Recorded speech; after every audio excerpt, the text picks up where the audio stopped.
Esa noche tocó la puerta, traía un regalo para nosotros. Después de que abrimos ese regalo, nada volvió a ser igual en esta casa. Vecina, le traje algo.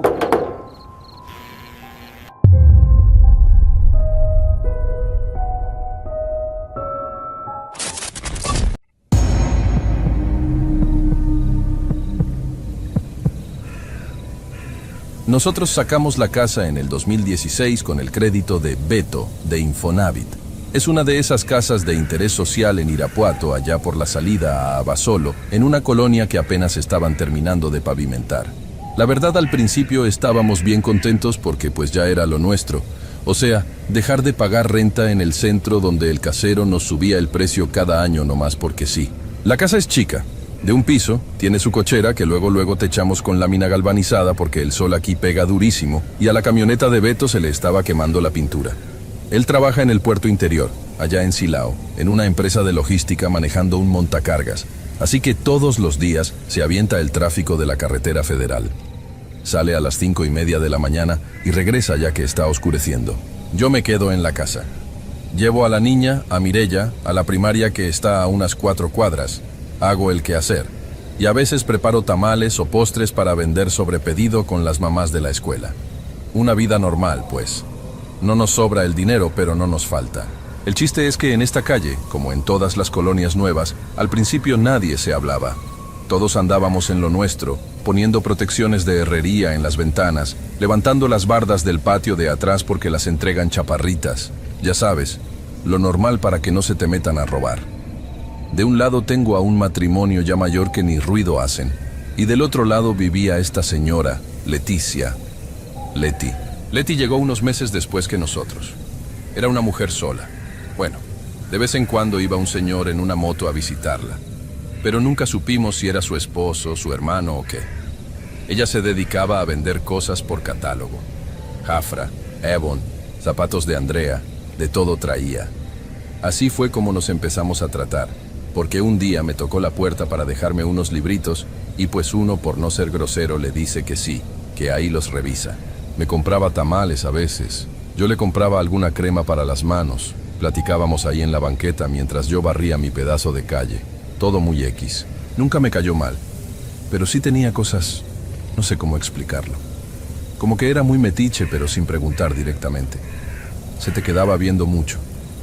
A veces yo estaba lavando en el patio de servicio, que nos separa nomás una barda de bloc que Beto levantó, y yo sentía que ella estaba del otro lado pegada a la pared escuchando.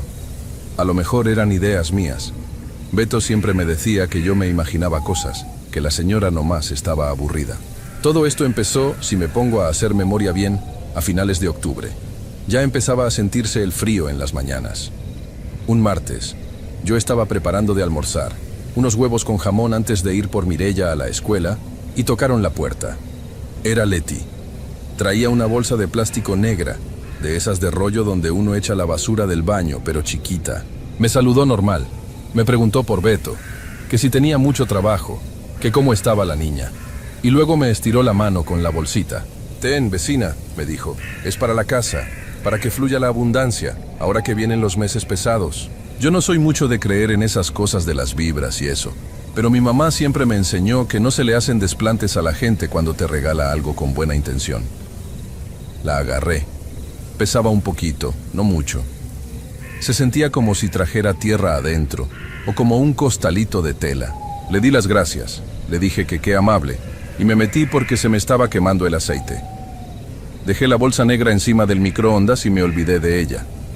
Literal, se me fue el avión. Fui por Mireya, le di de comer, le ayudé con la tarea de matemáticas que le estaba costando mucho trabajo. Fuimos a la papelería a comprar una cartulina, lo de siempre. Pasaron como 3 días. El viernes en la mañana estaba yo limpiando la cocina con pinol y noté un olor raro. Haz de cuenta como cuando dejas un trapo húmedo hecho bola mucho tiempo y se apesta. Un olor a humedad muy fuerte, a tierra mojada pero fea, como a charco estancado. Empecé a buscar de dónde venía. Olí los trapos, revisé el bote de basura de abajo del fregadero. Cheque si no había dejado algo echándose a perder en el frutero. Nada. Hasta que me acerqué al microondas. El olor venía de la bolsita negra, Pensé que a lo mejor Leti me había dado unas hierbas o algo así, y se habían podrido por el calor de la cocina. Agarré la bolsa y la abrí ahí mismo, junto a la estufa. Adentro había otra bolsita, pero de tela, como de manta cruda, amarrada con un mecate. El olor era insoportable. Me dio asco, la verdad. Yo soy muy asquerosa para los malos olores. Desamarré el mecate. Adentro de la tela no había hierbas. Había un sapo. Estaba vivo. Lo primero que vi fue que se movió. Infló como la garganta, despacito. Era un sapo mediano, color café oscuro, lleno de verrugas, pero estaba todo cubierto de un polvo entre amarillo y blanco, como si lo hubieran revolcado en harina con azufre. Y lo que más me dio impresión, o sea, lo que hizo que soltara la bolsa en la barra de la cocina, fue que tenía una de las patas traseras amarrada, doblada hacia el cuerpo, con un hilo rojo. Un hilo grueso, de esos de coser zapatos, apretado hasta que la pata se le veía hinchada y morada. No grité. Me quedé paralizada nomás viendo cómo esa cosa intentaba moverse en la barra de mi cocina, dejando una mancha húmeda y polvosa en el azulejo. Yo traté de pensar, lógicamente. O sea, pensé que a lo mejor era una broma de muy mal gusto, o que la señora estaba mal de sus facultades mentales. ¿A quién se le ocurre regalar un animal amarrado en una bolsa para la abundancia? Agarré 2 bolsas de plástico del mandado. Me las puse en las manos como guantes. Agarré la bolsa de manta con el sapo adentro. Sentir cómo se movía a través del plástico me dio unas náuseas que casi vomito el café. Lo metí todo en la bolsa negra, la amarré con doble nudo y salí a tirarla al tambo de basura grande que tenemos afuera en la calle. Limpié la barra con cloro puro. Me lavé las manos como 5 veces. En la noche que llegó, Beto le conté. Él estaba cenando y se empezó a reír. Me dijo que seguramente Leti era de esas señoras que leen cartas y hacen trabajitos y que se había equivocado de bolsa. A lo mejor te iba a dar un jabón de esos de la suerte y te dio el sapo de la venganza, me dijo burlándose. A mí no me dio risa. Le dije que a partir de ese día no quería que le abriéramos la puerta a esa señora. Beto me dijo que sí, que no me estresara, que nomás era un pinche sapo y ya. Ese fin de semana el camión de la basura no pasó. Aquí en la colonia a veces pasa eso. Se les descompone el camión y nos dejan la basura acumulada hasta el martes. El lunes empezó lo de Beto. Él venía de regreso del trabajo, ya tarde, como a las 8 de la noche. Me marcó por teléfono desde la carretera. Me dijo que la camioneta se le había apagado de la nada pasando la desviación a Romita, que el volante se le puso duro y casi se va contra la cuneta. Yo me asusté mucho. Le dije que si estaba bien. Me dijo que sí, pero que no traía herramienta y que iba a tener que pedir grúa. La grúa nos cobró 2.500 pesos por traer la camioneta a la casa. Un dinero que no teníamos contemplado para nada. Al día siguiente vino el mecánico de confianza de Beto, don Arturo. Le revisó el motor, le checó los fusibles, la batería, la bomba de gasolina. Se rascaba la cabeza. No tiene nada, mijo, le dijo a Beto. Le dio marcha y la camioneta prendió a la primera, como si nada hubiera pasado. Beto le pagó 500 pesos nomás por la vuelta. Nos quedamos con un coraje atravesado porque sentíamos que habíamos tirado el dinero de la grúa a lo pendejo. El miércoles, Beto tuvo un accidente en el almacén. Él tiene años manejando el montacargas. Nunca se había accidentado. Dice que estaba bajando una tarima con cajas de autopartes y que de repente sintió que la palanca se le trabó. La tarima se vino de lado y una de las cajas le cayó en la mano izquierda contra la estructura metálica. Me avisaron de recursos humanos de su empresa que lo habían llevado a la Clínica 49 del Seguro Social. Yo dejé a Mireya con una señora de la escuela y me fui en camión hasta allá. Llegué a urgencias y ya sabes cómo es el IMSS. Gente amontonada, doctores que ni te voltean a ver, el olor a alcohol y a piso sucio. Estuve sentada en esas sillas de metal como 4 horas hasta que me dejaron pasar a verlo. Tenía la mano vendada. Le habían puesto 8 puntos. Se veía pálido, más bien por el coraje y el susto. Me dijo que no entendía cómo había pasado, que él había metido bien las cuchillas del montacargas. Le dieron incapacidad por 15 días. Cuando regresamos a la casa, ya de noche, yo venía cansada, con dolor de cabeza. Abrí la puerta de la calle y sentí un frío bien raro en la sala, pero no frío de clima, sino una humedad pesada, como si hubieran trapeado con agua del refrigerador. Beto se fue directo al cuarto a acostarse porque le dolía la mano. Yo me fui a la cocina a servirle un vaso de agua para sus pastillas. En el piso de la cocina, cerca del refrigerador, había un charco de agua. No era mucha, nomás un manchón, como si se hubiera derramado medio vaso. Pensé que el refri estaba fallando, que estaba tirando agua por abajo. Me agaché con un trapo seco a limpiar. Al pasar el trapo, me di cuenta de que el agua estaba como espesa, no sé cómo decirlo, como babosa. Y el olor, ahí estaba otra vez el olor de la bolsa negra. Agua estancada, tierra mojada, podrido. Se me erizó la piel. Revisé abajo del refri, toqué las mangueras. Todo estaba seco. Miré para arriba pensando que tal vez había una gotera en el techo, pero nada. Limpié todo y me quedé pensando. Traté de racionalizarlo. Es el desagüe del fregadero, me dije. Mañana le echo sosa cáustica. Pero al día siguiente Mireya amaneció mal. No se quería levantar para ir a la escuela.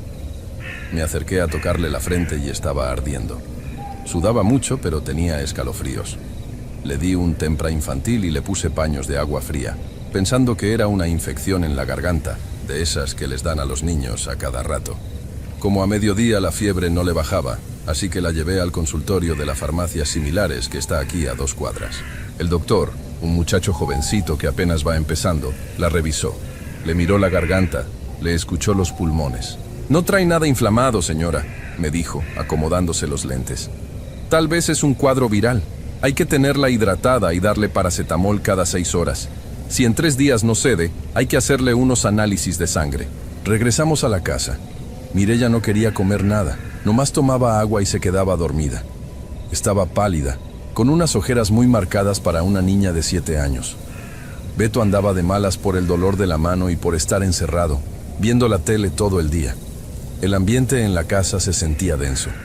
Haz de cuenta que respirabas y el aire pesaba, como cuando va a llover fuerte, pero adentro de la casa. Esa noche me levanté al baño en la madrugada. Las luces estaban apagadas. Salí del cuarto y pisé descalza algo mojado en el pasillo. Prendí la luz rápido. Otro charco. Este era más grande, justo enfrente de la puerta del cuarto de Mireya. Me agaché. Era la misma agua viscosa. El mismo olor a pantano. Ahí sí ya me entró el miedo. Un miedo de esos que te hacen sentir frío el estómago. Fui por el trapeador, sequé todo y me senté en la sala, a oscuras, nomás mirando el pasillo. No sé qué esperaba ver. A lo mejor estaba perdiendo la cabeza por el estrés del accidente de Beto y la enfermedad de la niña. Pensé en Leti, pensé en el sapo. Al día siguiente, temprano, salí a tirar la basura de los botes de adentro.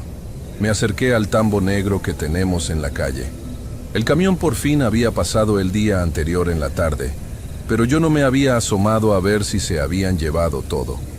Levanté la tapa del tambo. Estaba vacío, claro, pero en el fondo, pegada, estaba una bolsa negra de plástico. Estaba rota, rasgada, como si un perro la hubiera mordido. Reconocí la bolsa. Era la que me había dado Leti. Metí la mano, con mucho asco, y saqué el pedazo de plástico. Adentro todavía estaba el pedazo de tela de manta, pero el sapo no estaba. Lo que sí estaba era el hilo rojo. Estaba reventado a la mitad, manchado de ese polvo amarillo. Yo no entiendo de brujería ni de esas cosas. Mi familia es católica, vamos a misa, no andamos con santerías ni nada de eso. Pero uno sabe cuando algo no está bien. Uno sabe que hay maldades que la gente hace por envidia, o no sé por qué. ¿Qué le habíamos hecho nosotros a esa señora? Nada. Comprarle sus cosas, saludarla. A lo mejor el simple hecho de vernos tranquilos, con la camioneta, construyendo la bardita, fue suficiente. Hay gente que no soporta ver que otros están bien, aunque sea un bien modesto. Me metí a la casa con el hilo rojo en la mano. Lo eché al fuego en la estufa, nomás por instinto, porque no sabía qué más hacer. Hizo un ruido raro al quemarse, como un chasquido, y el humo olió a cabello quemado. La fiebre de Mireya duró una semana entera. Le hicimos los estudios de sangre en los laboratorios de Chopo. Salieron perfectos. No tenía anemia, no tenía infección. Los glóbulos blancos estaban normales. El doctor nomás nos dijo que era un virus atípico y que a veces el cuerpo reacciona así. Pero yo veía a mi hija y no era mi hija. Estaba sin energía, mirando la pared, casi no hablaba. Beto regresó a trabajar cuando le quitaron los puntos, pero le quedó un dolor crónico en la muñeca. A veces está comiendo y se le cae el tenedor porque la mano pierde fuerza de la nada. Los doctores del seguro dicen que el nervio sanó bien, que es psicológico. Los charcos de agua no volvieron a aparecer, pero el olor sí. Leti se fue de la colonia hace como 2 meses. Un sábado en la mañana llegó un camión de mudanzas, subieron sus muebles, que no eran muchos, y se fue. No se despidió de nadie. Yo estaba lavando en el patio cuando escuché que cerraron el zaguán de su casa y arrancó el camión. Me asomé por la ventana de enfrente y vi la casa vacía. Sigo sin saber qué fue lo que pasó realmente. Trato de convencerme de que las cosas malas pasan al mismo tiempo por casualidad, que los carros se descomponen, que la gente se accidenta en el trabajo, que los niños se enferman sin explicación, que tal vez el sapo se zafó del hilo, rompió la bolsa y se fue a la calle, o un perro callejero se lo comió cuando el tambo estaba destapado. Todo eso tiene lógica.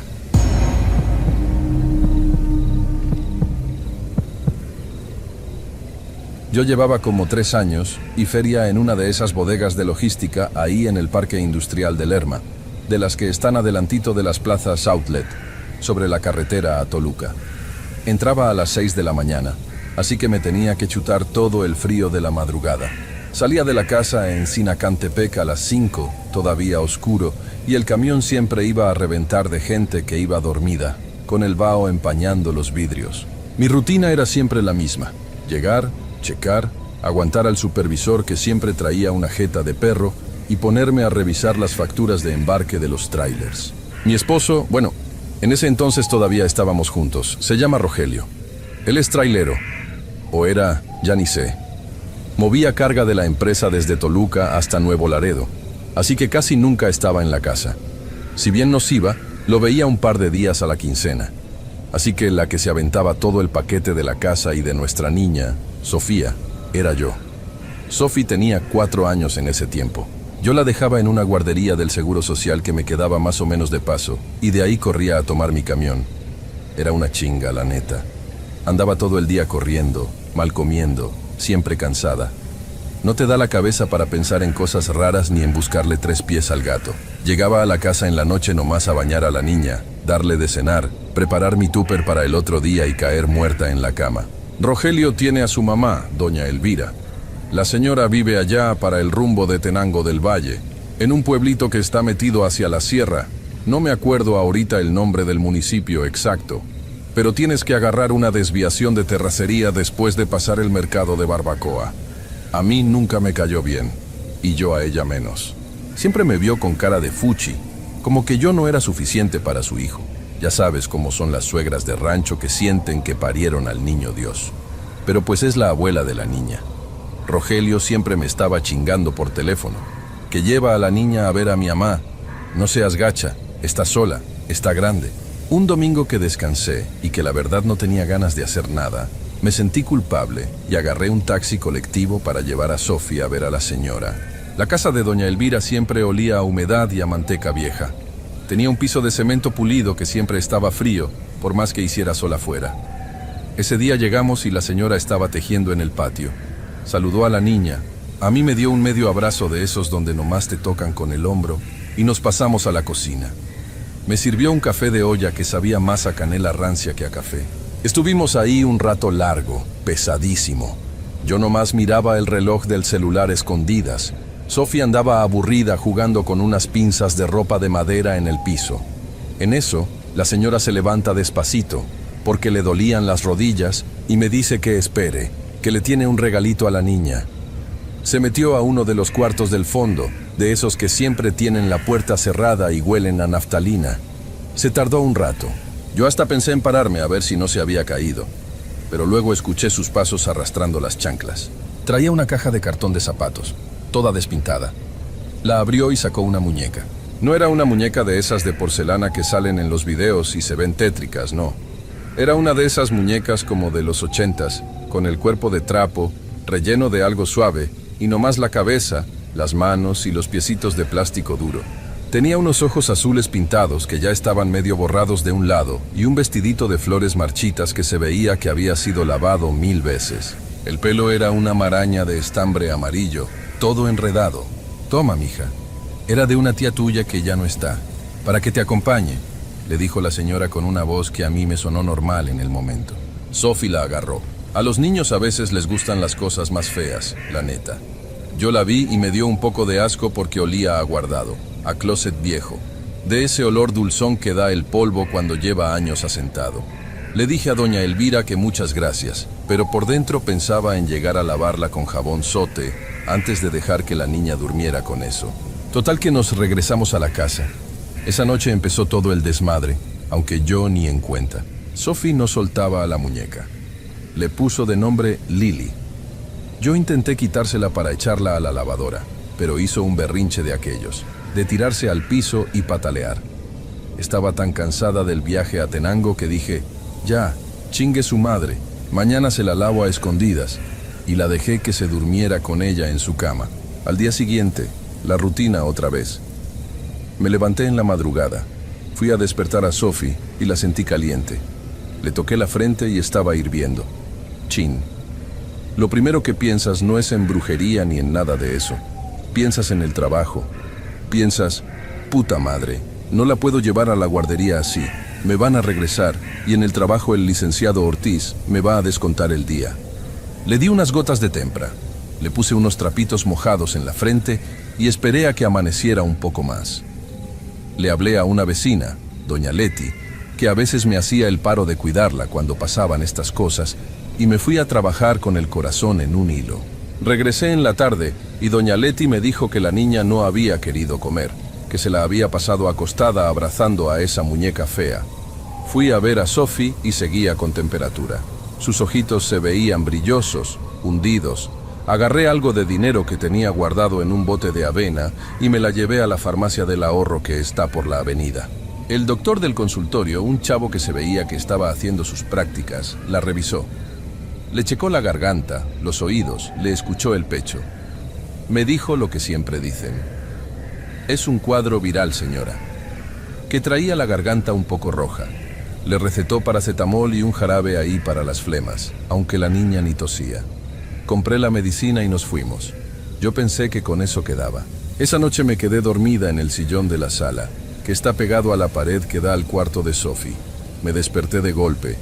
No sé qué hora era, pero estaba todo en silencio, de ese silencio pesado de madrugada. Escuché que Sophie estaba hablando. Me acerqué a la puerta de su cuarto que estaba medio junta. No llores, ya no llores, decía mi niña. Su voz sonaba ronquita, cansada. Entré despacito pensando que estaba hablando dormida por la misma fiebre. La luz del poste de la calle entraba por la ventana. Sophie estaba sentada en la cama. Tenía la muñeca de trapo en las piernas. ¿Qué pasó, mi amor? ¿Te duele algo?, le pregunté acercándome para tocarle la frente. Seguía un poco caliente. La señora de la muñeca llora, mami, me contestó, así, sin voltear a verme, nomás viendo a la pared. Yo sentí como un escalofrío en la nuca, pero rápido me dije, es la fiebre, está alucinando. A veces a mí de niña me pasaba que cuando me enfermaba feo veía cosas en las cortinas. Le dije que no pasaba nada, que la muñeca no lloraba, que se acostara. Le quité la muñeca de las piernas y la puse en el buró. La acosté y me quedé ahí sentada a su lado hasta que se volvió a dormir. Al día siguiente, la fiebre no bajaba. Se mantenía en 38, 38.5. No era una fiebre altísima de urgencia, pero no se le quitaba con nada. Yo ya estaba desesperada. Falté al trabajo. Me valió madre el licenciado Ortiz y sus regaños. Me quedé en la casa cuidándola. Intenté darle caldito de pollo, pero lo devolvió todo. Estaba pálida, con unas ojeras moradas que le hacían ver los ojos más grandes, y no soltaba a la condenada muñeca. Le marqué a Rogelio. Me mandó a buzón directo. Seguro iba manejando en alguna zona sin señal por San Luis Potosí, o sabrá Dios. Me sentía muy sola, la verdad. Esa tarde me fui a lavar trastes. Dejé a Sophie en su cama viendo la tele. El agua de la llave estaba súper fría. De repente, escuché un ruido en el cuarto de la niña. Como un sollozo, un llanto ahogado, pero no de niña. Era un sonido ronco. Dejé el plato de golpe en el fregadero. Casi lo rompo. Fui caminando rápido al cuarto. Sophie estaba profundamente dormida. La televisión estaba apagada. La muñeca que yo había dejado en el buró estaba otra vez en la cama, pegada a la cara de mi hija. Me quedé parada en el marco de la puerta. Traté de buscarle una explicación. Seguro se despertó, la agarró, apagó la tele y se volvió a dormir, pensé. Pero el llanto, yo lo escuché. O a lo mejor fue el ruido del agua en la tubería. A veces hace ruidos raros cuando hay aire en los tubos. Uno siempre intenta buscarle la lógica a las cosas, porque si no te vuelves loca. Agarré a la muñeca. Esta vez me dio un poco de repulsión tocarla. La tela del cuerpecito se sentía extraña, como pesada, y el olor a polvo y a naftalina parecía más fuerte, como a... no sé, como a ropa que se quedó mojada y se secó en la sombra. La aventé en un rincón del closet y cerré la puerta. Esa noche fue la peor. Sophie empezó a temblar en la madrugada. Tiritaba tan fuerte que le castañeaban los dientes. Fui corriendo. Le puse el termómetro. 39.5. Ya me estaba asustando de verdad. La envolví en una cobija, la cargué y salí a la calle a buscar un taxi para irnos a urgencias del IMSS en Toluca. En la calle no pasaba ni un alma. Era una pinche oscuridad y un frío que calaba los huesos. Mientras esperaba en la banqueta abrazando a mi niña, ella estaba medio delirando. Tenía los ojos cerrados y balbuceaba cosas. Le duele mucho el fuego, decía apretando mi chamarra. ¿A quién le duele, mami? Tranquila, ya vamos a ir al doctor. A la señora, la que está amarrada en la muñeca. Me quedé helada. No era un comentario normal de una niña de 4 años. No era Peppa Pig ni Paw Patrol. ¿Qué chingados de la que está amarrada en el fuego? Pasó un taxi y le hice la parada casi aventándome al cofre. Llegamos a urgencias. El trámite. La espera eterna. Los doctores con cara de sueño que ni te voltean a ver a los ojos. Le pusieron supositorios. Le bajaron la fiebre. Le sacaron sangre. Nos tuvieron ahí sentadas en unas sillas de metal heladas hasta que amaneció. El doctor de turno salió a las 7 de la mañana. Señora, los estudios de su niña salen limpios. No hay infección bacteriana fuerte. No hay dengue. No hay nada fuera de los parámetros normales. Seguro es un virus fuerte que anda dando. Manténgala hidratada y dele paracetamol para controlar la temperatura. Me regresé a la casa sintiéndome igual de perdida. Sophie venía dormida en mis brazos en el camión. Ya no se sentía tan caliente, pero estaba débil, como si le hubieran chupado la energía, como si pesara menos. Llegamos a la casa. La acosté en mi cama esta vez. Fui a la cocina a prepararme un café porque me estaba cayendo de sueño. Tenía que avisar al trabajo que iba a faltar otra vez. Mi celular sonó. Era un número que no tenía registrado, pero reconocí la alada. Era de Tenango. Bueno, ¿cómo está la niña? Era doña Elvira. La voz le sonaba diferente. No sonaba como la abuelita preocupada. Sonaba seca, como exigiendo información. Pues mal, doña Elvira. Anoche nos fuimos a urgencias. Trae una fiebre que no le cede con nada. ¿Y la muñeca? ¿Sí juega con ella? La pregunta me descolocó por completo. Oiga, mi hija está enferma. ¿Qué me importa la pinche muñeca ahorita? Le contesté ya harta. El cansancio me tenía sin filtros. Nomás preguntaba. Que no la suelte. Es para que la proteja. Colgó. Me quedé viendo el teléfono. Un coraje y una angustia se me mezclaron en el pecho. ¿Por qué chingados me preguntaba por la muñeca? Me fui al cuarto de Sophie. Abrí el closet. Ahí estaba la muñeca de trapo, tirada en el rincón donde la había aventado. La luz de la mañana entraba por la ventana y le daba directo a la cara de plástico. Me le quedé viendo. El cuerpecito de tela floreada, las manitas rígidas. Me acerqué y la levanté. La pesaba. No era un peso normal para un pedazo de trapo relleno de algodón o de hule espuma. Se sentía densa del medio. Apreté el vientre de la muñeca. Había algo duro adentro, como una bola. Me fui a la cocina con ella. Busqué las tijeras de pollero que tenía en el cajón de los cubiertos. No sé qué estaba pensando exactamente. A veces actúas por puro instinto. Sentía que el corazón me latía en las orejas. Pum, pum, pum. Tenía la respiración agitada. Agarré la muñeca, le di la vuelta, y por la parte de la espalda, justo donde se unía la tela del vestido, metí la punta de las tijeras. Rompí la costura. El hilo viejo se dio rápido, Se abrió la tela amarilla gastada. Adentro, en efecto, había relleno, como una especie de guata gris, vieja, que olía asqueroso, a humedad y a algo más, algo metálico. Fui sacando el relleno con los dedos, haciéndolo a un lado, hasta que toqué algo distinto. No era tela, era algo envuelto en plástico. Lo jalé. Era una bolsita pequeña, de esas transparentes donde te dan las pastillas sueltas, pero estaba amarrada. Estaba envuelta y cruzada 1000 veces con un hilo negro muy grueso. Estaba tan apretado que el plástico se veía deforme. Agarré las tijeras otra vez. Empecé a cortar el hilo negro con cuidado de no cortarme a mí misma porque me temblaban las manos. Fui quitando las capas de hilo. El nudo principal estaba sellado con lo que parecía cera roja o negra, ya seca. Lo logré romper. Al abrir el plastiquito, el olor que salió de ahí casi me hace vomitar en el fregadero. Era un olor a carne vieja, a sudor rancio, a podrido. Lo primero que cayó a la barra de la cocina fue un mechón de pelo. No era pelo de muñeca, era cabello humano. Negro, lacio. Estaba enredado con otro tipo de pelo, más cortito, como vello. Me quedé viendo eso y sentí que se me bajó la presión. El estómago se me hizo un nudo dolorosísimo. Había algo más adentro del plástico. Un papelito doblado en 4 partes. Estaba sucio, manchado de algo oscuro que no quise pensar qué era. Lo desdoblé con la punta de las tijeras y el dedo índice. Era una fotografía. Una foto de esas de tamaño infantil, recortada por las orillas. Estaba muy gastada, pero la reconocí al instante. Era yo.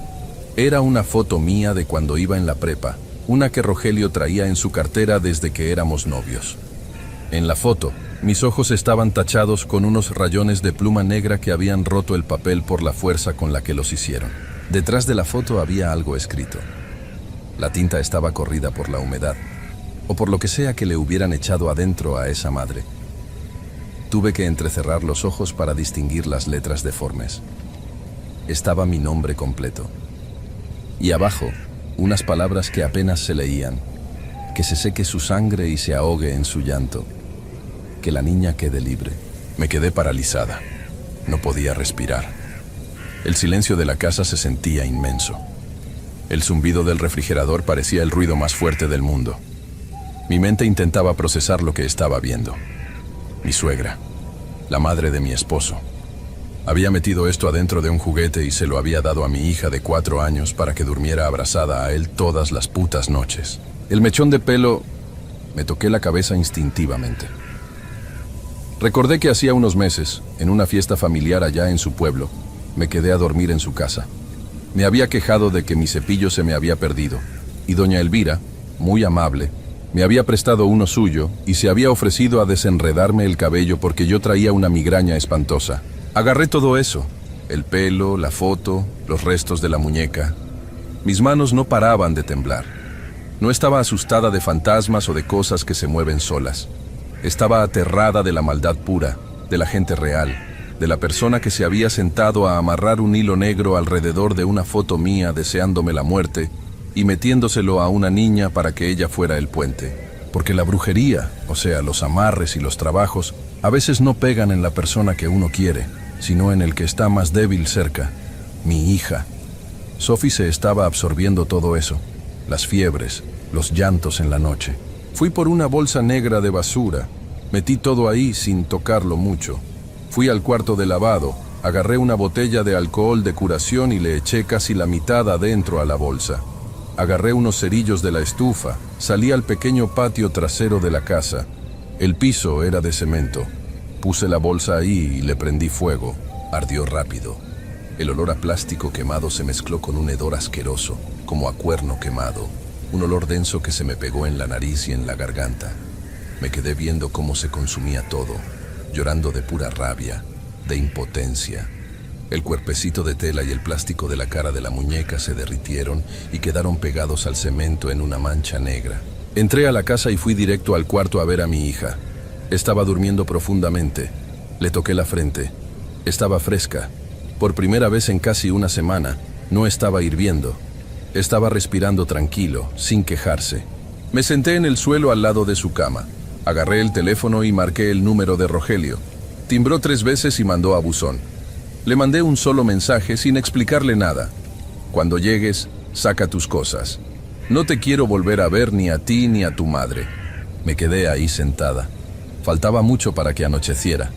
No sabía qué iba a hacer al día siguiente, ni si el licenciado Ortiz me iba a correr del trabajo, ni con qué dinero iba a pagar la renta si Rogelio se iba. Nomás estaba ahí sentada, viendo el pecho de mi niña subir y bajar, mientras en el patio todavía humeaba la mancha negra en el piso.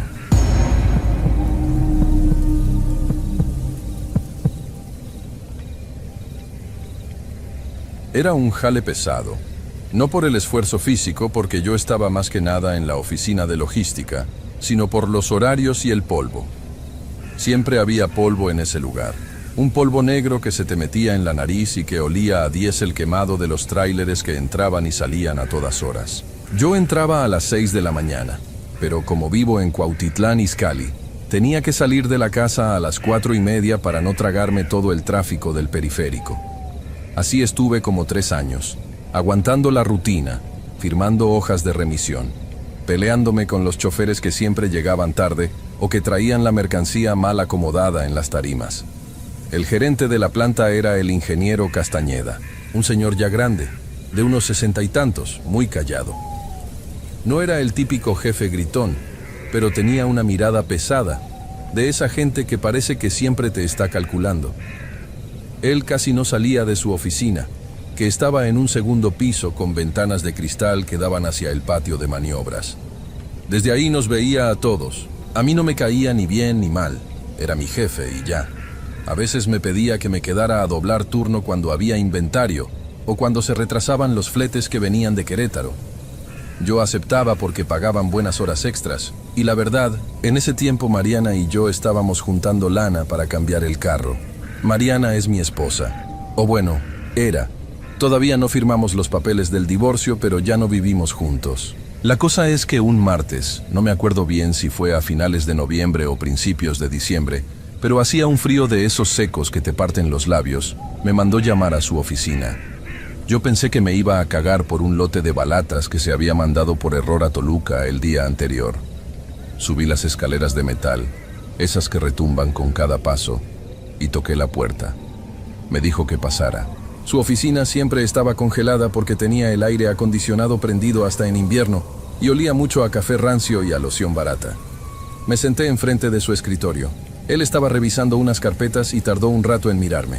Cuando por fin levantó la vista, no me habló del error del lote.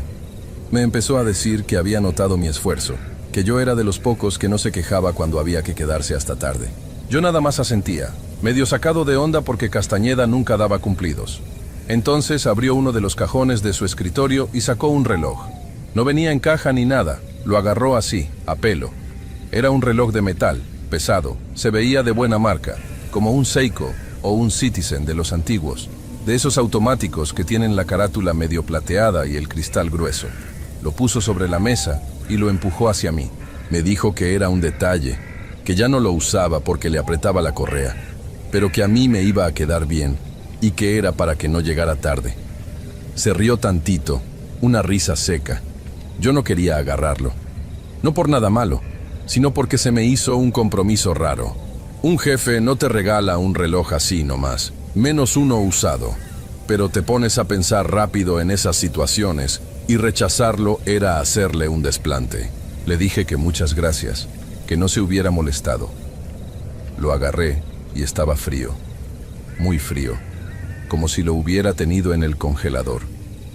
Me lo puse en la muñeca izquierda y efectivamente me quedó a la medida. El metal se sentía pesado contra la piel. Castañeda se me quedó viendo unos segundos. Asintió con la cabeza y me dijo que ya me podía ir a seguir con las guías de embarque. Ese mismo día empezaron las broncas, aunque yo al principio no lo conecté para nada con el reloj. En la tarde se cayó el sistema de facturación. Un desmadre que nos tuvo ahí hasta las 9 de la noche haciéndolo todo a mano. Yo andaba estresadísimo. Me dolía la cabeza y sentía el brazo izquierdo como entumido. Pensé que era la tensión. Llegué a la casa y Mariana ya estaba dormida. Me quité el reloj, lo dejé en el buró y me acosté. Al día siguiente en el trabajo las cosas se pusieron peor. Empecé a cometer errores pendejos. Yo llevaba 3 años haciendo lo mismo. Me sabía los códigos de los productos de memoria, pero de repente ponía un número por otro. Autoricé la salida de un camión con la mitad de la carga vacía. Luego perdí una carpeta entera con las remisiones de la semana. Mis compañeros me miraban raro. El supervisor de patio me preguntó si andaba crudo o si tenía problemas en la casa. Yo me sentía como desenfocado, como si estuviera viendo todo a través de un vidrio sucio. Tenía un cansancio metido en los huesos que no se me quitaba con nada. Y sentía que el reloj me pesaba. Sé que suena estúpido, es un pedazo de acero. No pesa más de unos gramos, pero yo sentía que me jalaba el brazo hacia abajo. Fueron 3 semanas así. 3 semanas en las que la cagué tantas veces que el gerente de recursos humanos, un tipo que ni me topaba, me mandó llamar. No fue Castañeda, a él no lo volví a ver en todo ese tiempo. Se había reportado enfermo de no sé qué cosa del estómago. Me corrieron. Me dijeron que mi rendimiento había bajado demasiado y que ya no podían confiar en mí para la logística. Me dieron mi liquidación completa, eso sí, no pelearon nada. Casi como si ya tuvieran el cheque impreso esperándome. Salí a la calle con mi caja de cosas y no sentí nada, ni coraje, ni tristeza, solo un vacío bien raro. El problema fue llegar a la casa y decirle a Mariana. Ella trabajaba en una estética en el centro comercial de San Marcos y ganaba bien, pero teníamos deudas. Cuando le dije que me habían corrido, se quedó callada mucho rato. Estaba lavando los trastes. Cerró la llave del agua, se secó las manos y se me quedó viendo. Me dijo que desde hacía días yo traía una vibra asquerosa, que no la miraba a los ojos, que olía a humedad, a sudor viejo, aunque me acabara de bañar. Empezamos a pelear por pendejadas. Dejamos de dormir juntos en la misma cama como a los 5 días de que me quedé sin trabajo. Yo me fui al sillón de la sala. La casa se sentía diferente. Siempre estaba oscura, aunque abriera las cortinas. Yo me pasaba el día mandando currículums en la computadora, pero a la mitad me quedaba viendo la pantalla apagada por horas. No tenía hambre. Mariana dejó de hablarme casi por completo. Una noche, a principios de enero, llegó de trabajar, hizo 2 maletas y me dijo que se iba a casa de su hermana en Ecatepec. No lloró, no me gritó. Solo me dijo, no puedo estar cerca de ti, me chupas la energía, me siento enferma aquí adentro. Yo ni siquiera me levanté del sillón para detenerla. Escuché cómo se cerró la puerta y me quedé ahí, viendo la pared. Fue la primera noche que estuve completamente solo en la casa cuando empezó lo del sueño. Yo estaba dormido en mi cuarto. Por fin había regresado a la cama. Hacía mucho frío. De repente abrí los ojos.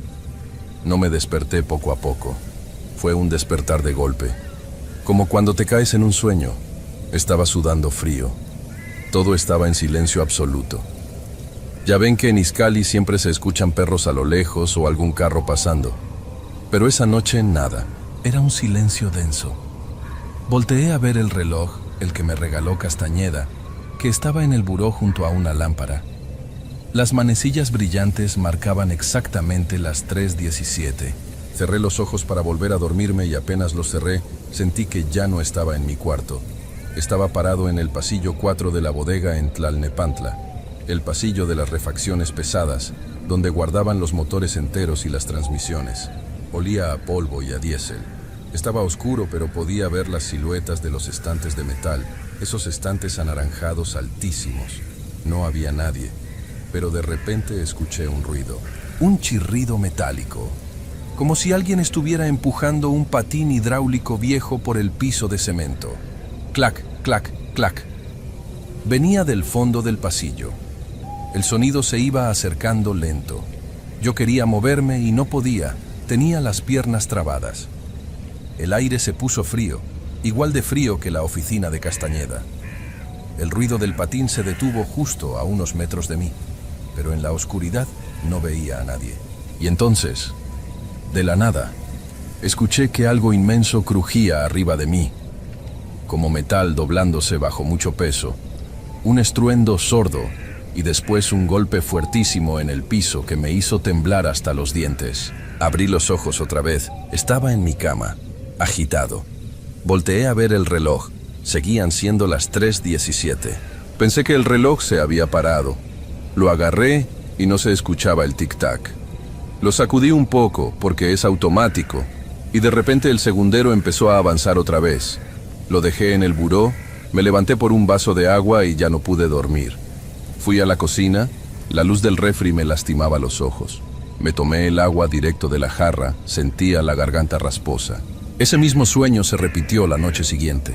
Despertar de golpe, sudor frío, las 3:17 exactas. Cierro los ojos. El pasillo 4, el ruido del patín hidráulico. Clac, clac, clac. El crujido de los estantes. El golpe seco en el piso. Abro los ojos. El reloj marcando las 3:17 completamente detenido hasta que lo agarro y lo sacudo. No importaba si me acostaba temprano o tarde. A las 3:17 estaba despierto.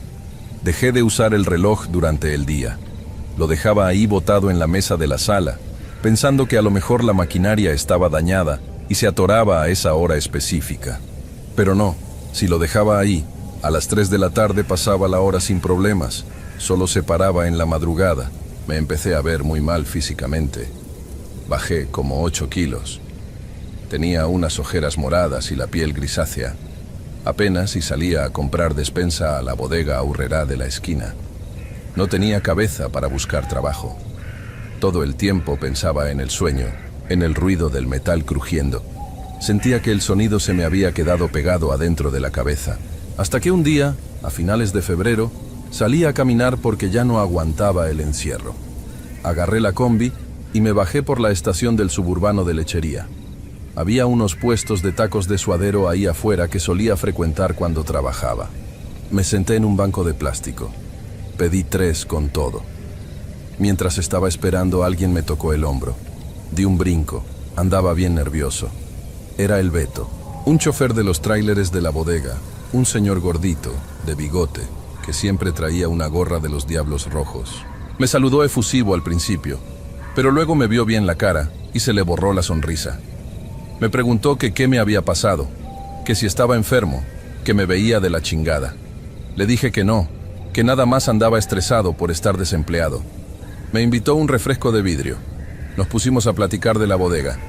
Me contó que Castañeda seguía igual de cabrón, que el nuevo de logística no daba una. Yo lo escuchaba a medias, mientras masticaba el suadero que me sabía a cartón. En eso, saqué el celular del bolsillo de la chamarra para ver la hora, y al sacar la mano, la manga de la chamarra se me subió. Traía puesto el reloj. No sé ni en qué momento me lo puse antes de salir de la casa. Fue como un acto reflejo. No me había dado cuenta. Beto se quedó mirando mi muñeca. Dejó su taco a la mitad en el plato de plástico. Su cara cambió.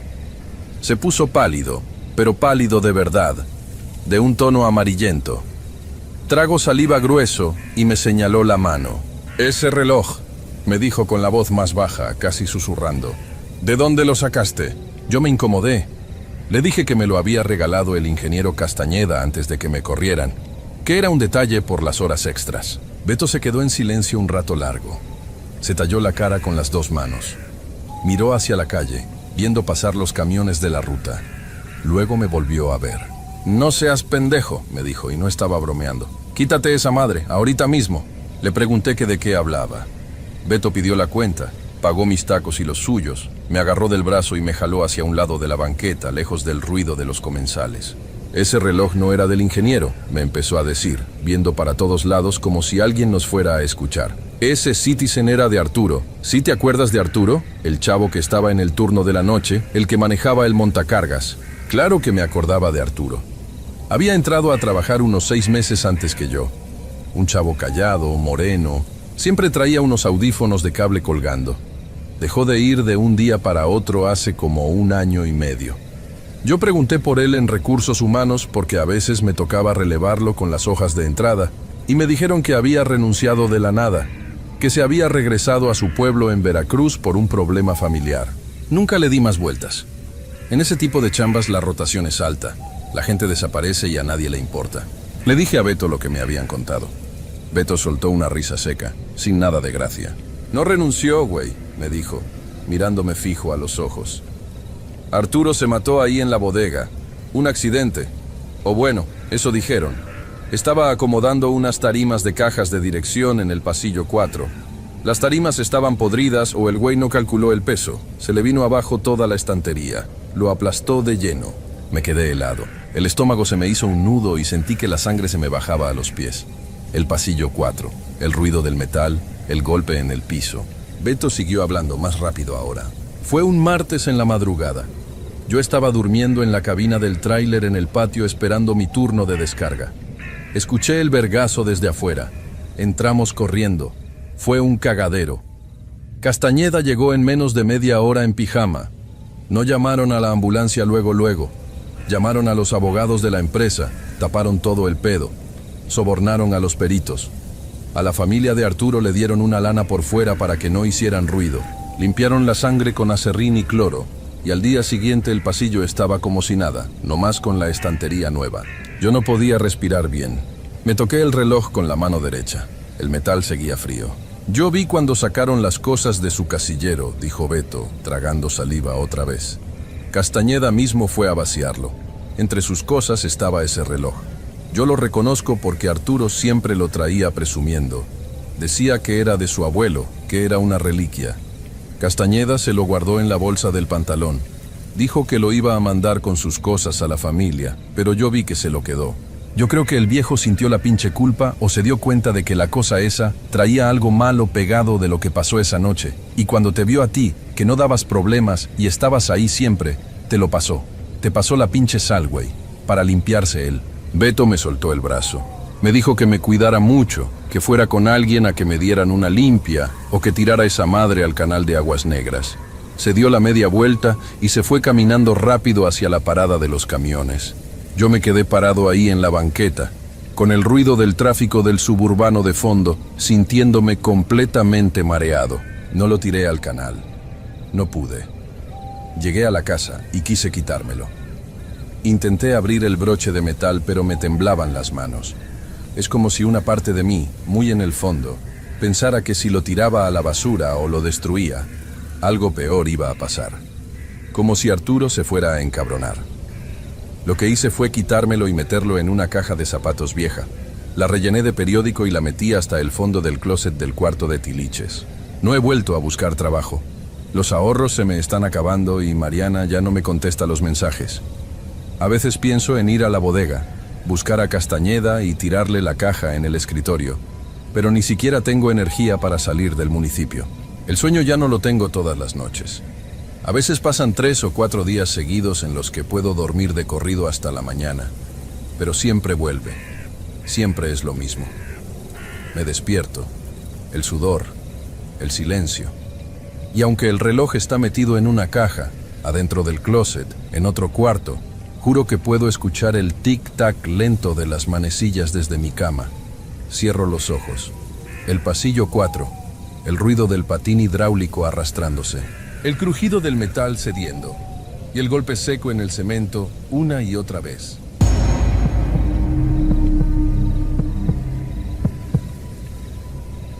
Rentábamos una casita pequeña, Arturo y yo, en Sinacantepec, rumbo a Almoloya.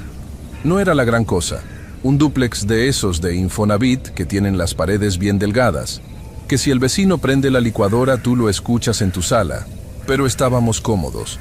Arturo estaba de asesor de ventas en una agencia de Nissan sobre Paseo Toyocan.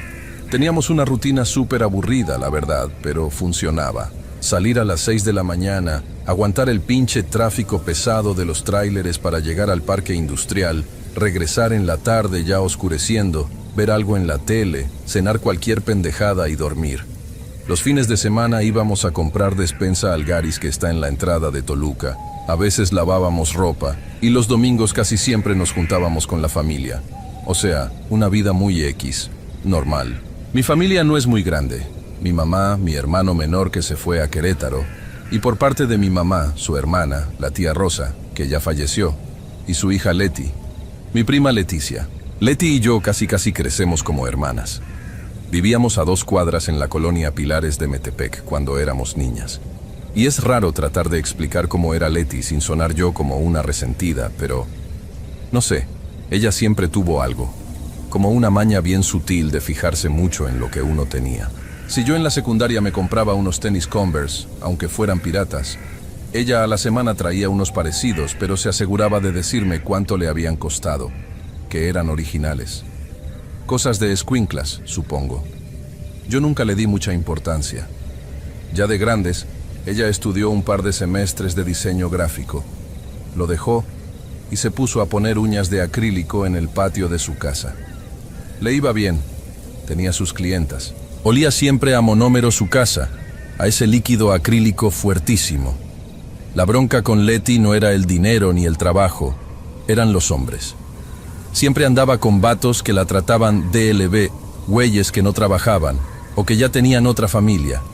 Y ella sufría mucho por eso, o al menos eso decía. Yo, en cambio, pues conocía a Arturo en la universidad. Llevábamos años de novios, nos casamos. Una boda bien sencilla, por el civil, y una comida en un jardín rentado. Recuerdo que ese día, Leti andaba súper rara. Se arregló como si fuera su boda. Traía un vestido súper llamativo. Se emborrachó rápido y a medio evento se puso a llorar abrazada de mi mamá. Yo pensé que era de emoción, o que andaba sensible por un güey con el que acababa de cortar. Fui bien pendeja. Nunca dimensioné lo que sentía. El pedo de verdad empezó en mi cumpleaños. Iba a cumplir 30. Yo la neta no quería hacer nada, cero ganas. Era noviembre, estaba cerrando mes en la empresa, y los choferes andaban parando unidades por una bronca del sindicato. Entonces yo me la vivía cuadrando facturas, conciliando viajes hasta las 8 de la noche. Llegaba muerta. Pero Arturo me dijo: oye, no mames, son los 30. Hay que hacer aunque sea una carnita asada en el patio trasero. Invito a mi hermano, le dices a tu mamá, a Leti, y ya, algo tranqui. Éramos si acaso 6 o 7 personas. Un viernes o sábado, ya ni me acuerdo bien. El caso es que yo le dije a Arturo que no iba a comprar pastel. No soy dulcera, nunca me ha gustado el pan dulce ni nada de eso. Pero ese mismo sábado en la mañana me manda mensaje Leti por WhatsApp. Prima hermosa, ni se te ocurra comprar pastel. Yo te estoy horneando uno desde anoche. Te va a encantar, te lo llevo al rato. A mí se me hizo un súper detalle. Leti no cocinaba. A duras penas se hacía huevos revueltos. Le contesté que muchas gracias, que no se hubiera molestado, que se viniera temprano para botanear. La reunión estuvo X. Arturo estaba en el asador, batallando con el carbón porque hacía un chingo de frío. Ya ven cómo es Toluca en invierno, que el aire parece que te corta la cara. Estábamos todos metidos en la salita casi todo el tiempo, tomando cervezas, platicando de pendejadas. Leti llegó ya tarde, como a las 6:30. Traía una caja de esas de cartón blanco, de panadería, pero el pastel sí se veía casero. Era un 3 leches, pero la cobertura no era betún blanco normal. Era como una crema medio grumosa, como amarillenta, y tenía fresas cortadas arriba. Lo hice con todo mi amor para ti, me dijo, y me abrazó bien fuerte. Hasta olía raro ella ese día. No olía a su perfume de siempre, ni al líquido de las uñas. Olía como a incienso, como a hierba quemada. Le pregunté si había ido a algún mercadito y me cambió de tema rápido. A la hora de partir el pastel, ella solita se paró, fue a mi cocina, agarró el cuchillo cebollero y lo empezó a cortar. Ella me sirvió el primer pedazo, o sea, me dio el platito de plástico directamente en la mano. Cómetelo todo, ándale, está hecho especialmente para ti, quiero ver que te guste. Yo le di una mordida con todos viéndome. Estaba raro. La textura era rara. El pan estaba súper empapado, casi como pudín, y sabía exageradamente dulce, como si le hubiera vaciado 2 latas de lechera. Pero en el fondo, después de tragar, te dejaba un sabor terroso en la boca. ¿Ubicas cuando no lavas bien unas espinacas o un rábano y sientes la tierra en los dientes? Así, pero mezclado con un sabor como a fierro, como a moneda vieja. No sé cómo explicarlo bien. Me lo tragué porque me dio pena escupirlo, te digo, se había esforzado. Arturo probó un pedazo de otro corte y nomás me levantó las cejas haciéndome cara de ¡qué asco!, pero no dijo nada. Lo cabrón, y que yo no analicé en ese momento, es que Leti no comió. Dijo que le dolía la muela y que lo dulce le daba destemplanza. Esa misma noche me empecé a sentir mal, un asco horrible, como si me hubiera tragado una piedra caliente. A las 3 de la mañana me tuve que parar corriendo al bañito de visitas y empecé a vomitar, pero no salía nada de comida, nomás arcadas y un líquido amarillento, pura bilis que me quemaba la garganta. Arturo se levantó, me dio un Pepto-Bismol y me dijo que seguro fue un pedazo de arrachera que estaba crudo o muy grasoso. Yo le dije que sí, que seguro era eso, pero al día siguiente el asco seguía ahí. No era dolor de estómago normal, de que vas al baño y se te quita. Era una pesadez constante, como si estuviera llena todo el tiempo. Y aquí pasa el primer detalle que debió hacerme ruido. El domingo en la tarde tocaba sacar la basura. Yo estaba recogiendo los platos desechables y las botellas vacías. Como el pastel sobró casi todo, Arturo lo había metido al refri en un tupper gigante, y la caja de cartón blanca se quedó en la barra de la cocina. Agarré la caja para doblarla y meterla a la bolsa de basura. El fondo estaba manchado del caldito de la leche. Cuando la doblo, veo que pegados en el cartón, en una esquina, había unos hilitos. Eran hilos rojos, como de coser, pero un poco más gruesos, como estambre delgadito. Estaban como enredados, pegados a la costra del pan. Me dio mucho asco. Pensé, qué cochina es Leti. Seguro en su mesa donde lo hizo tenía basura o se le cayeron de alguna ropa. Lo tiré todo y me fui a lavar las manos con cloro. Las semanas pasaron. Mi estómago no mejoraba para nada. Fui a un consultorio de farmacia porque no tenía tiempo de ir al IMSS y el doctor me dijo que era gastritis nerviosa por mi trabajo. Me mandó omeprazol y ranitidina. No me hizo ni madres. Fui con un gastroenterólogo particular allá en Metepec. Me cobró 1,000 pesos la consulta. Me mandó a hacer una endoscopía. Me metieron el tubo por la garganta. Me durmieron. Todo salió normal. Mi estómago estaba irritado, pero no tenía úlceras. No tenía bacterias. No tenía nada. Pero yo me sentía podrida por dentro. Empecé a bajar de peso a lo pendejo. La ropa de la oficina me quedaba grande. Comía pura gelatina y caldo de pollo porque todo lo demás me daba asco. Y luego empezó la bronca con Arturo. No sé, te juro que no sé en qué pinche momento se fue a la mierda todo. Nosotros casi nunca peleábamos. Empezó por tonterías bien minúsculas. Que si dejé la toalla húmeda en la cama, que si él no lavó su plato, que si olvidé comprar papel de baño. Pero no eran discusiones de pareja normal. O sea, él se transformaba. Se ponía rojo del coraje, se le marcaba la vena del cuello y me gritaba cosas bien hirientes, como si yo fuera su peor enemiga. Una vez me dijo que le daba asco llegar a la casa porque olía a humedad, a perro muerto. Yo le decía que estaba loco, que la casa olía a pinol, porque yo me la pasaba trapeando. Pero era cierto que la casa se sentía diferente. Siempre estaba fría, más de lo normal para Sinacantepec. Y las pocas plantas que yo tenía en la sala, unos helechos y una sábila, se secaron en menos de un mes. Todas. Se hicieron amarillas y luego negras, como si las hubieran quemado. Arturo dejó de tocarme. Literalmente me rehuía. Dormíamos en la misma cama de tamaño matrimonial, pero pegados cada uno a su orilla, de espaldas. Si por accidente mi pie rozaba el suyo en la noche, él pegaba un brinco y se encogía. Yo estaba tan sumida en mi malestar físico, en mis náuseas constantes, que ni fuerzas tenía para llorar o reclamarle. Me veía al espejo y daba miedo. Estaba pálida, ojerosa, se me estaba cayendo el cabello a mechones cuando me bañaba. En la oficina me mandaron a Recursos Humanos a darme un acta administrativa porque me equivoqué en la facturación de un flete de $500,000. Estaba perdiendo la cabeza. Me acuerdo mucho de un martes. Eran como las 7:30 de la noche. Yo estaba en la estufa calentando un té de manzanilla. Arturo llegó de la agencia, cerró la puerta de un portazo, aventó las llaves en la mesita de la entrada y se fue directo a la recámara sin decir hola. Yo apagué la estufa y fui a verlo. Estaba sentado en la orilla de la cama, en la penumbra, viendo hacia el closet. Le pregunté qué tenía, que si le había ido mal en las ventas. Se volteó despacio y me miró con un odio que hasta el día de hoy me da escalofríos recordar. Ya no te soporto, me dijo así, con la voz bien bajita. Siento que me asfixio cuando estoy cerca de ti. Siento que te me pegas y me chupas la energía, Mariana. Me das repulsión. Yo me quedé callada. Quería hablar, pero no me salía la voz. Le rogué, llorando, que fuéramos a terapia, que yo sabía que andaba de malas porque estaba enferma, y eso lo estresaba, pero que podíamos arreglarlo, que yo iba a pedir incapacidad. Él ni me escuchó. Se levantó, agarró una maleta deportiva, aventó 3 camisas, unos calzones, sus zapatos, y se fue a dormir a la casa de su mamá. Esa noche me la pasé en el piso del baño, vomitando saliva hasta que me salieron hilitos de sangre. Todo se derrumbó muy rápido. Fueron escasos 6 meses desde mi cumpleaños hasta que Arturo me mandó los papeles del divorcio express. No hubo otra mujer, te lo juro. No hubo infidelidad. Solo dijo que sentía una repulsión física incontrolable hacia mí, que se sentía envenenado. Esa fue la palabra exacta que le dijo a su mamá. Me siento envenenado en esa casa.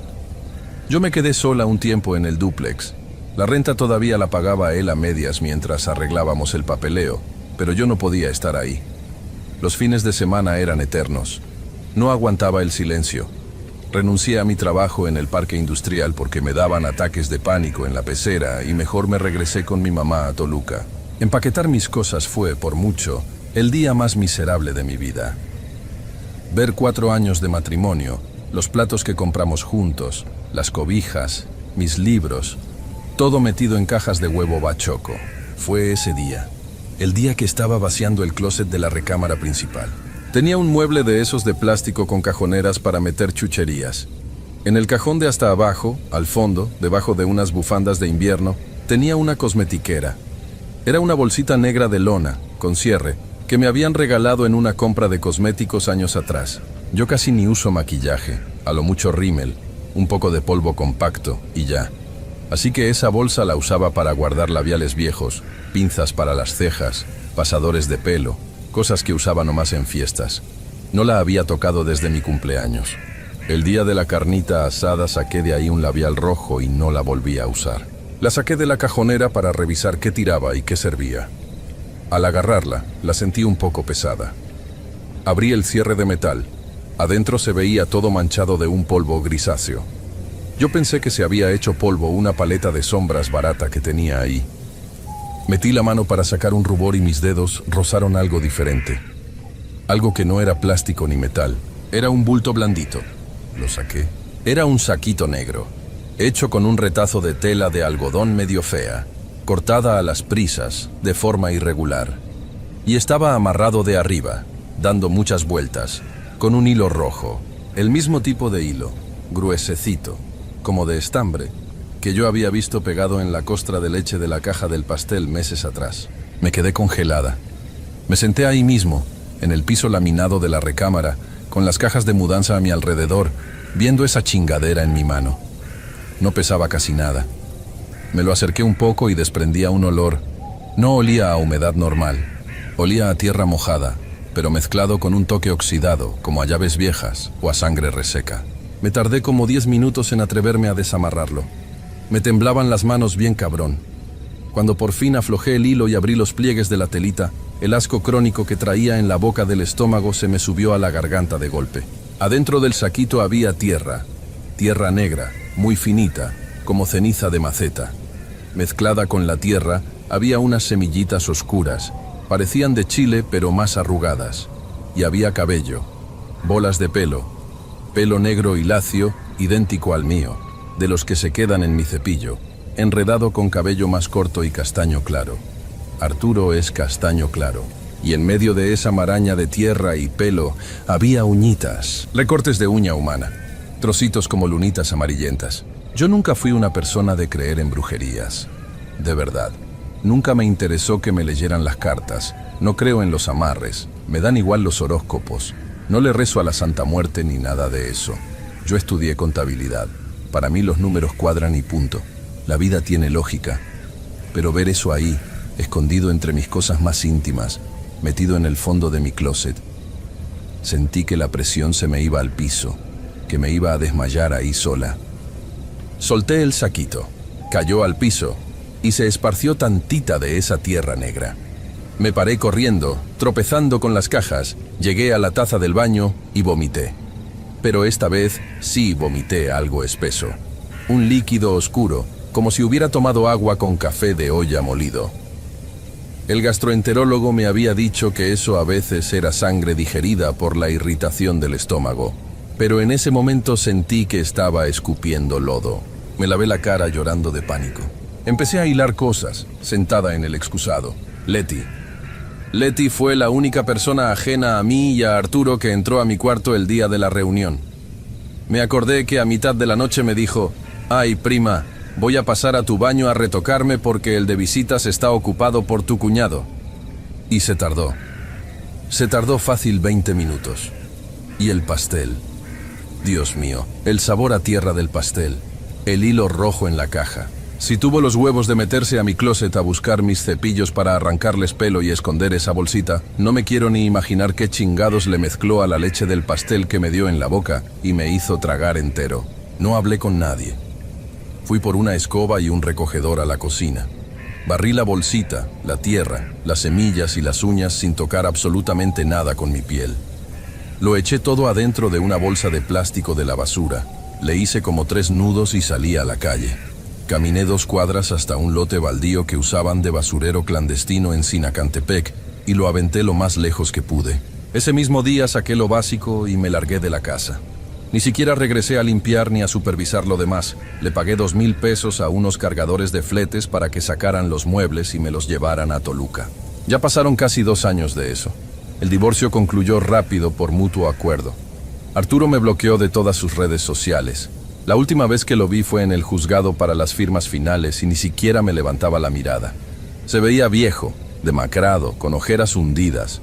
Pero honestamente ya no era mi problema. Ya no sentía nada por él. Era como ver a un extraño. Mi estómago, pues mejoró. Volví a ganar un poco de peso. Ya no tengo esas náuseas de madrugada, aunque quedé tocada.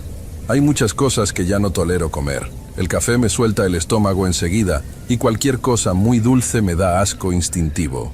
A Leti jamás le reclamé nada. O sea, piénsalo, ¿qué le dices? Oye, prima, ¿encontré tu brujería y tus uñas en mi cosmetiquera? La gente te tira de loca, o peor, te expones a que te hagan algo más. Me alejé por completo de esa rama de la familia. Mi mamá me llega a preguntar de vez en cuando por qué ya no la acompaño a las comidas de domingo en casa de mi tía. ¿Por qué borré a mi prima de Facebook? Le pongo pretextos. Le digo que me cambian los turnos en mi nuevo empleo en Lerma y que prefiero descansar. Lo que de verdad me jode la cabeza, todos los días, no es saber si la brujería existe o no, si funciona, si hay demonios o qué chingados. A lo mejor el asco me dio por puro estrés acumulado de la empresa y la sugestión de ver el hilo rojo. A lo mejor lo de Arturo ya estaba roto desde antes y solo encontró un pretexto para irse a la mierda. Trato de ser racional y pensar que hay explicaciones psicológicas para todo. No lo sé y trato de no rascarle ahí. Lo que me enferma, lo que me da insomnio a las 3 de la mañana, es pensar en el nivel de odio. Tienes que odiar mucho a alguien. Tienes que tener una envidia tan pinche podrida en la sangre para sentarte sola en tu cuarto a juntar tierra, a recortar uñas de a saber quién, a juntar pelos ajenos, para ponerte a coser un saquito negro a mano con hilitos rojos, para hornear un pastel durante horas, mezclarle quién sabe qué inmundicias con una cuchara, meterlo en una caja limpia, manejar hasta mi casa, sonreírme, abrazarme fuerte y darme de comer en la boca viéndome fijamente a los ojos mientras me dices que lo hiciste con todo tu amor. Esa maldad, tan humana y tan silenciosa, es la que me aterra. La semana pasada estaba en la oficina nueva. Mi celular sonó. Número desconocido de aquí del Estado de México. Contesté por inercia pensando que era paquetería. Era Leti. Su voz sonaba diferente por el teléfono, como muy aguda, fingiendo amabilidad, pero arrastrando las palabras. Hola, primita. ¿Cómo has estado? Me enteré por mi tía que ya andas viviendo sola otra vez. Te escucho triste. Deberíamos vernos para platicar. Te invito a un café la otra semana a Galerías, ¿no? Me preocupas mucho, te extraño. No le contesté nada. Me quedé escuchando su respiración por la bocina un par de segundos y le colgué. La volví a bloquear de inmediato.